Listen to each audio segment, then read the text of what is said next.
it, Kimberly. You're rad. It's a beatdown like you haven't seen before. It's a beatdown much worse than Jussie gave himself. The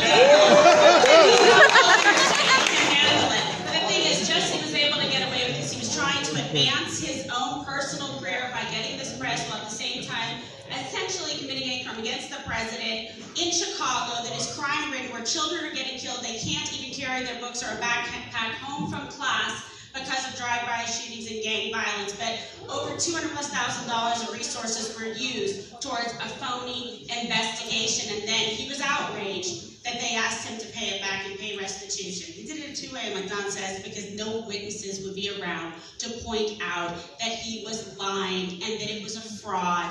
And it's shameful because the mainstream media, to show the bias, 93% negative coverage for the President of the United States, by the way, a Pew Research poll. Despite unprecedented economic success. Absolutely, was in the bag for him, and promoting and including candidates who are running for office like Kamala Harris, pushing forward a false narrative. You know what I say to them? Shame on them.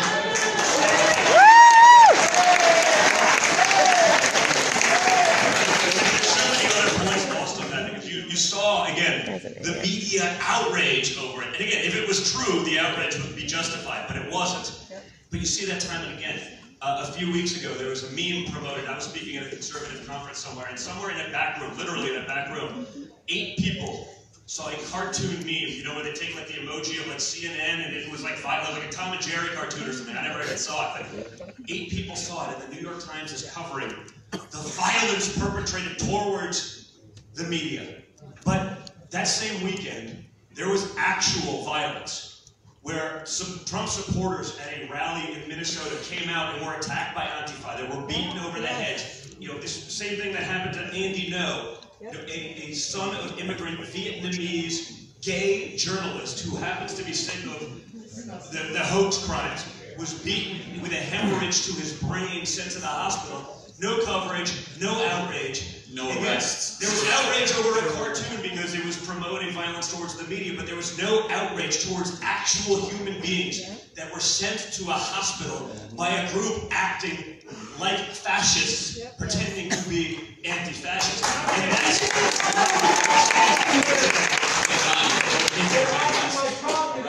no people arrested, no consequences. I heard that there was a man arrested for, I guess, popping the balloon, the Trump baby balloon. They go out there, they taunt, they rail, and finally someone snaps and pops a balloon. I'm not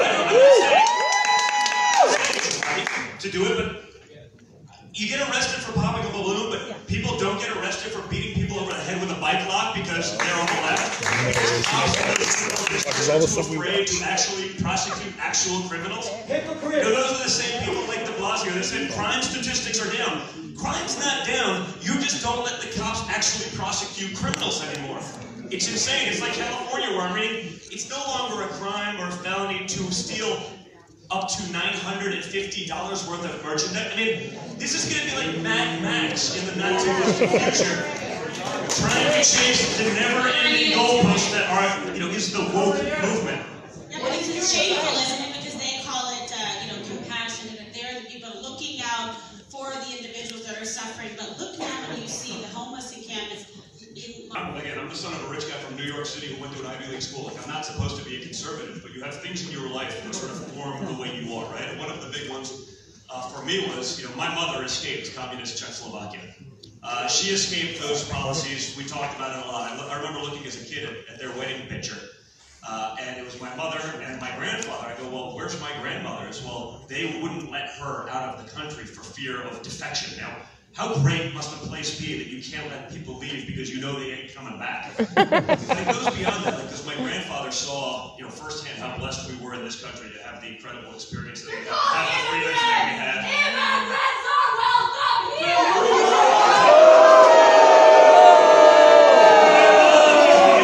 Legal!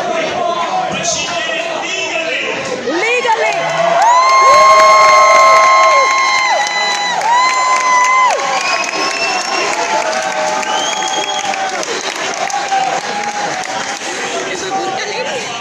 Conversation with my parents, he's like, you have to see the other side. So I spoke the language fluently. They were big in my life. I used to go over there for, you know, a month to 6 weeks every summer. You know, I've waited in those bread lines. It's less than awesome.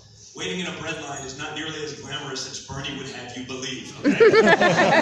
But even to this day, my 93-year-old grandmother who lived through all of that, and is tougher than most of us. I mean, you know, she spent 2 years hiding from the Nazis, the real fascists, in the basement of her farmhouse in her early 20s. She then lived through 40 years of communist occupation, and she's alive now. And she sees CNN over there because they don't have another alternate network. And she's watching, and she calls me in tears. You know, Don, you don't understand. It always sounds so good on paper. Everything's always for free. Everything's always so wonderful, and then it's not. It's fast on people. Two women in the back. Yes, we are a nation of immigrants, but we are all a nation of laws and due process. And the church shall be quiet.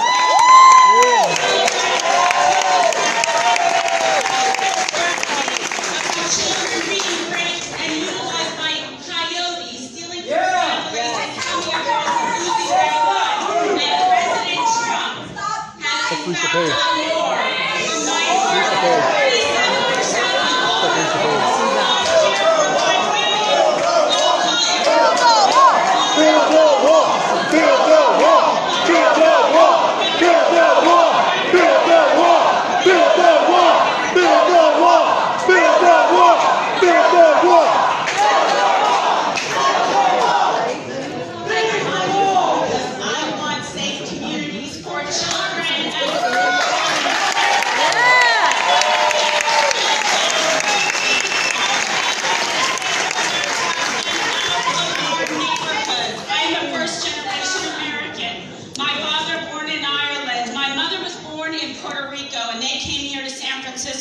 And my father waited in line and became a United States.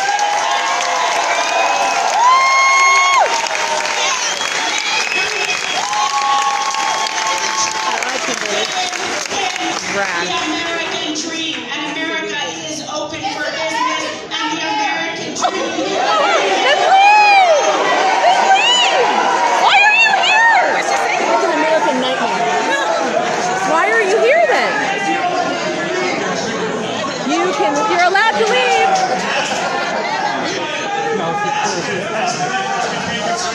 Name any time where conservatives have disrupted even the furthest leftists on a college campus. Right? It doesn't happen that way. We're willing to listen.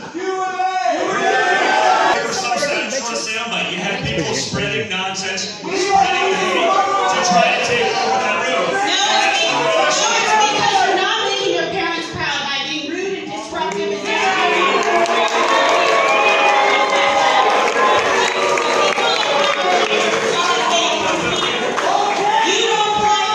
You don't play by the same rules. I bet you engage and go on online dating because you're impressing no one here to get a date.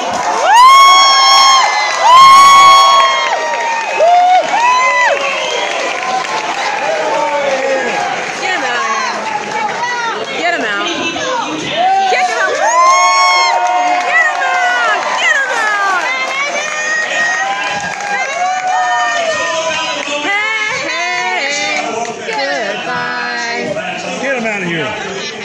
Not just trying to disrupt others, and that sort of proves our whole point.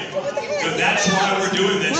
Again, we'll go there. We'll go to the Lion's Den, and we'll talk because we want to.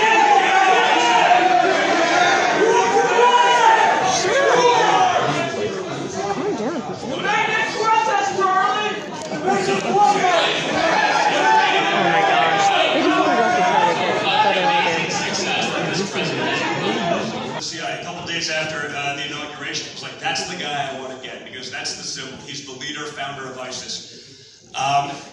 And to show sort of the level of hatred in that media that we keep talking about, but it is so important because it's still the filter by which everyone gets their news. You saw last week they took down the leader of ISIS, a guy.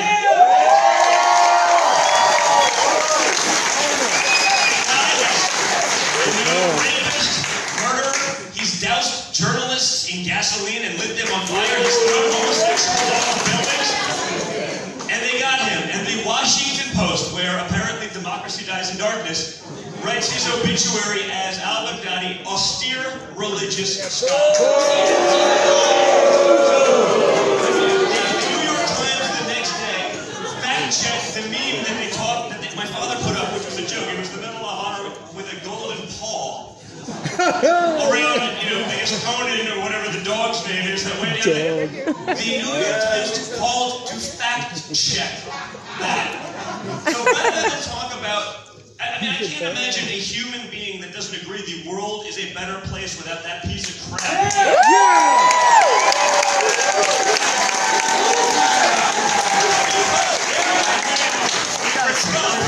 They try to make it seem like this guy's a quote-unquote austere religious scholar, and that's why people don't talk about That's why people don't talk about unprecedented economic success. It's why they don't talk about your 401k. It's why they don't talk about all-time high level of business startups for African Americans, for Hispanics.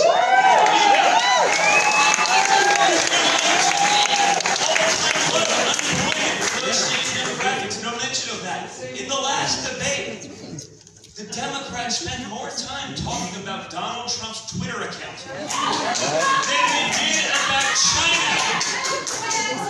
Joe Biden goes around talking that China's not a threat. Well, Joe, China's not a threat when your son took $1.5 billion. I get it.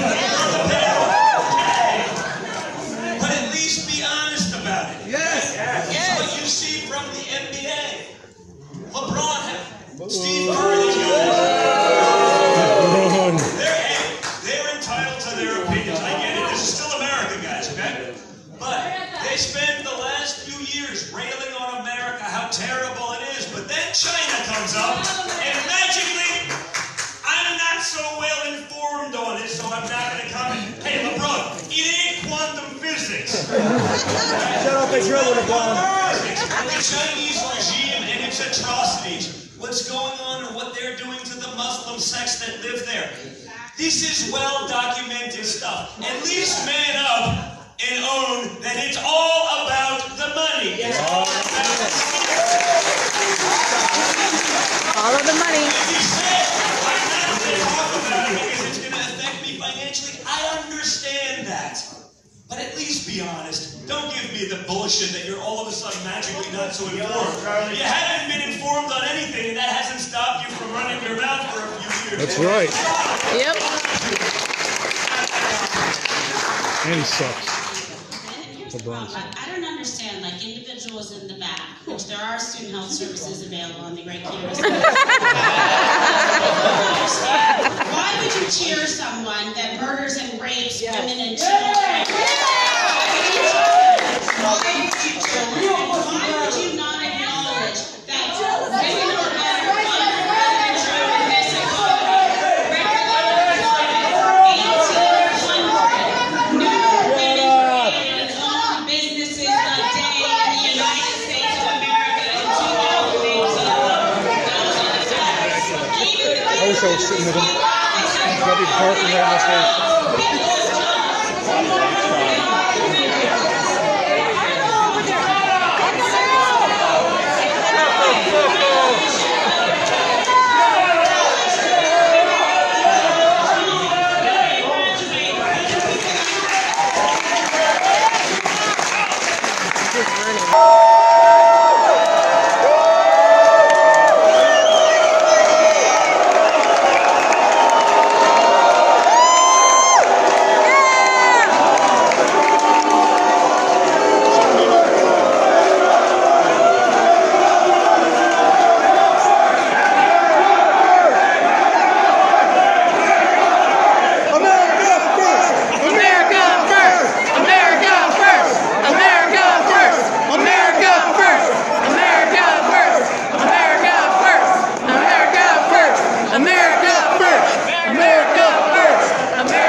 Triggered Donald Trump Jr. Charlie Kirk UCLA event.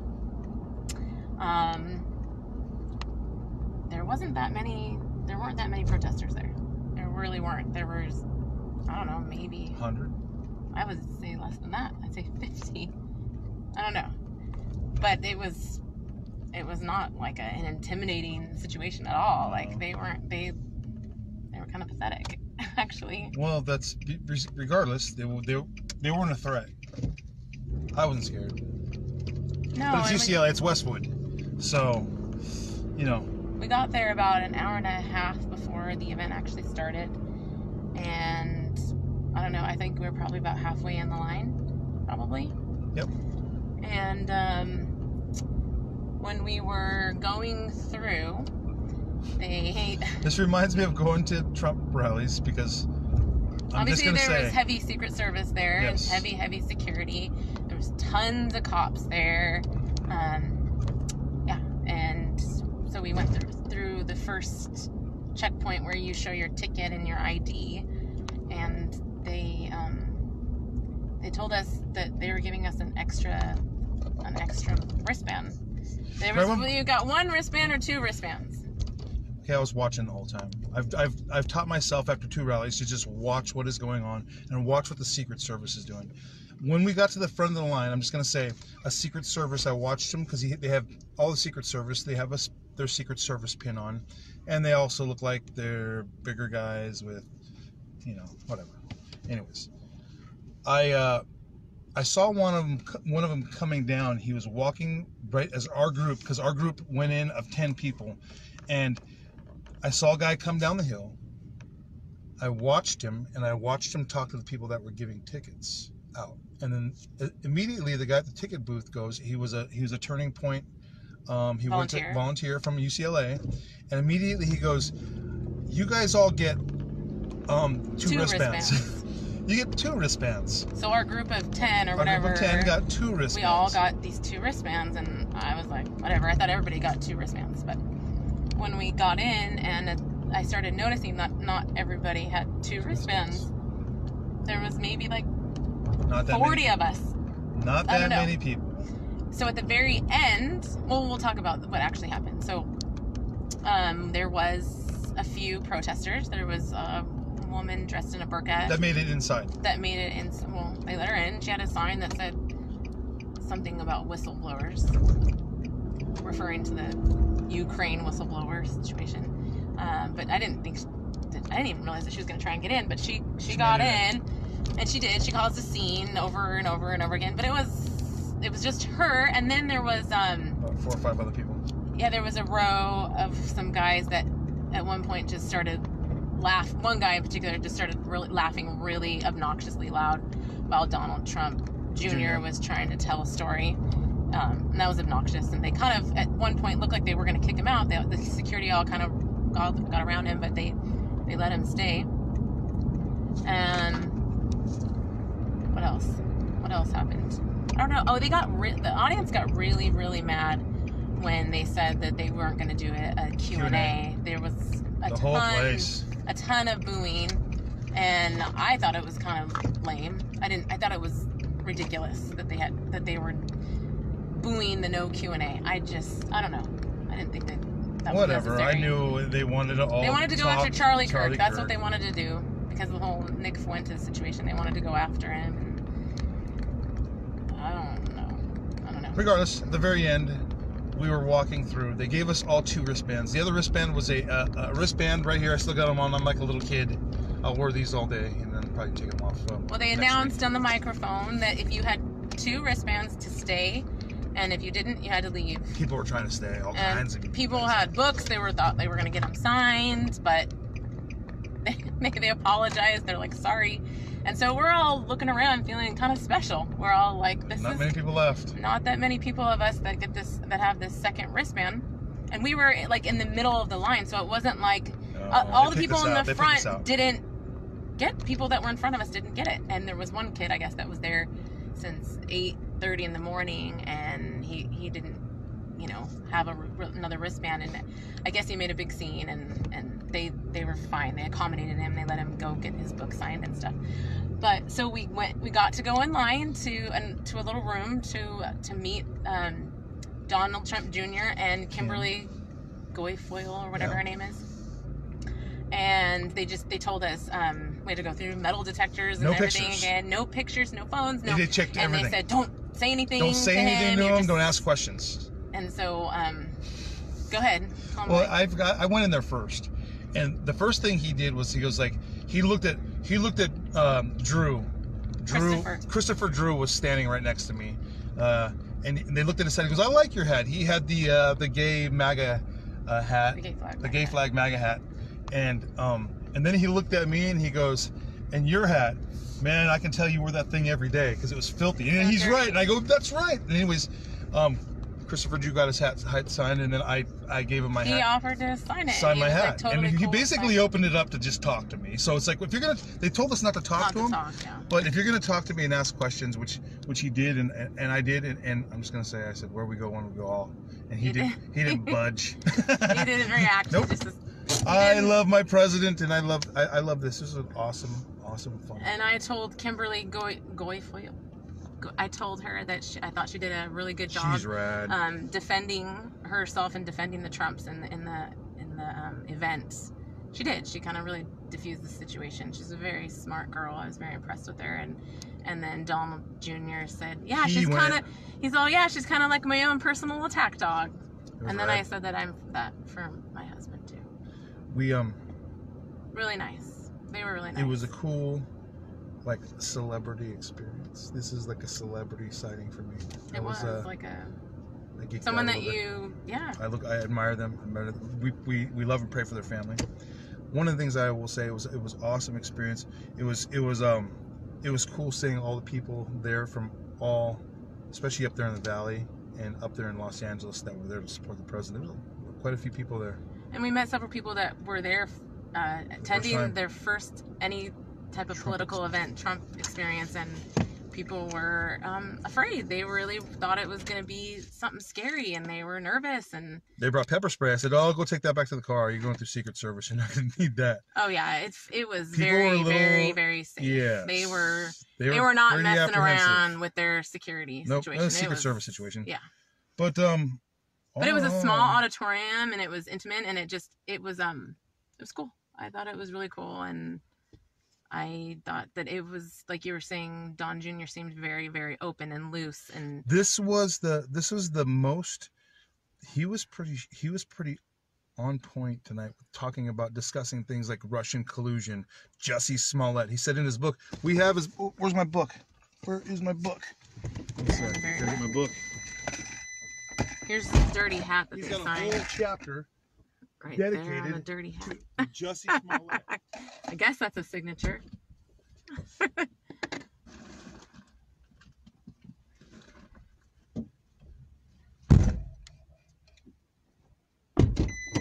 Anyways, I'd like to give a shout out to, first of all, Q Plus and Q Plus Jr.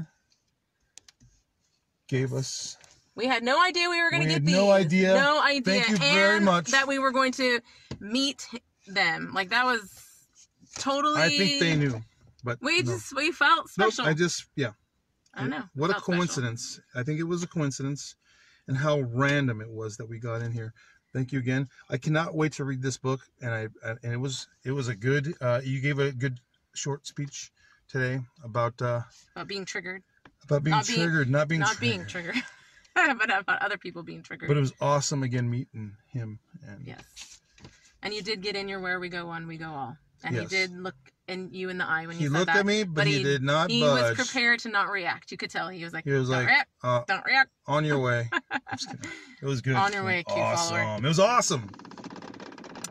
Yeah, so, yeah, there's going to be a lot more events coming up with this being the election year. And there's 200 rallies that are planned in the next 360 odd days. So I believe the president of the United States will be having a rally here, and hopeful soon in Southern California, to come out here to Southern California to say hi to us. And I encourage people to go to events. I totally think that it's empowering to wear, because afterwards we went to In-N-Out afterwards, right there in Westwood, the Westwood Village, and we all walked in with our Trump gear on, and there's like just this weird almost sense of respect. Do you feel that sometimes a little bit? Sometimes, like people are like, whoa, wow. I mean, even if they disagree with you, I think they're impressed that you're not afraid to say that you like the president. Do you feel like a thug, like kind of a thug? I kind of did, but as soon as we walked in, there was a family, a group of people there that immediately asked, "Oh, did you guys go to the event?" And they're like, "We were trying to get in. They're all kids, and they all had their shirts on and everything. Yeah, and they were excited. Oh, and then when we were walking out of In-N-Out, these Persian dudes were all like clapping and cheering for us. They started clapping and cheering for us. Yes, it was very. And we kind of they made us a spectacle. Yeah, but they were all applauding us. But walking out. I was like, this is in the belly of the beast. This is Los Angeles. This is UCLA, and we're getting love, and it's very, like everybody. They're doing it. It's very public. And it was just, I was like, it was fun. Wow, the times are changing. Things are changing. It wasn't scary. It really wasn't. I didn't feel afraid walking around with the Trump shirt. I didn't feel afraid. Like it was interesting. And you could just tell there was a lot of people there. Look at my eyes in the picture. Can you see it? Oh, you got the light going through your eyes. Right, dude. Anyways. Yeah, so we plan on going to a lot more events and covering these kind of things because really cool experience. And yeah, so that was fun. We'll see you guys again. Where we go, when we go all.